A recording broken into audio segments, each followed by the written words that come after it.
Sa panahong wala pa ang mga impormasyong teknolohiya, may dalawang kasintahan na masaya na naglalaro sa kabundukan. Sam, may sasabihin sana ako sa iyo. Ano yun? Desisyon na ako lumawas ng Manila para sa pamilya at para sa ating dalawa. Sige, kung yan ang gusto mo, susuportahan kita. Pero huwag ka naman mag-alala. Hindi naman kita nakalimutan sulatan para sa iyo. Ganon din naman ako sa'yo. Pangako? Pangako. Sam, mauuna na ako. Mag-ingat ka din palagi.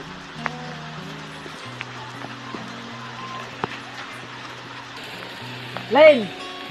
Mag-ingat ka palagi. Huwag mo sanang kalimutan yung mga pangako natin.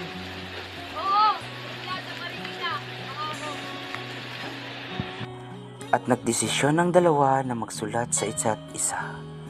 Mahal kong Lynn, sana masaya ka lagi dyan. Naway natupad mo na ang mga pangarap mo dyan.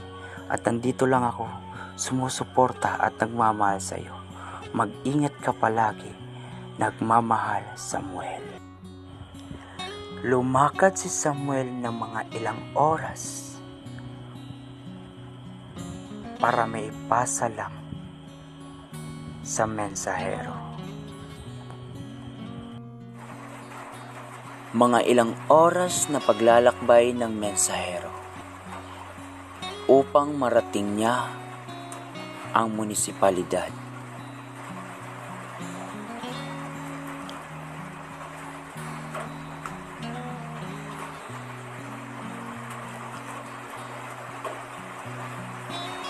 Ipinasa na sa mensahero ang sulat sa punong tagapadala at upang maaprubahan ang sulat. Dumating na ang ipinadala na sulat para sa kanya. Binasa niya ito at ngumiti na may kagalakan. Sumagot siya sa sulat, "Oo, mahal. Masaya at unti-unti ko nang natutupad ang mga pangarap ko. Salamat sa suporta at pagmamahal mo. Mag-ingat ka rin parati diyan. Mahal na mahal kita. Ang nagmamahal, Lynn."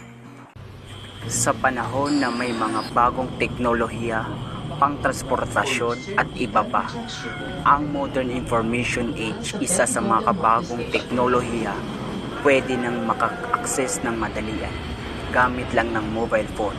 At ito ang isa sa mga halimbawa. Pag-ibig mo lang talaga, ang pag-ibig mo lang talaga, panghabang buhay at puno ng kulay. Pag-ibig mo lang talaga ang aking hangalan. Hoy anak, kilig na kilig ka. Magwalis ka nga dito at maglinis. And thank you for watching, guys!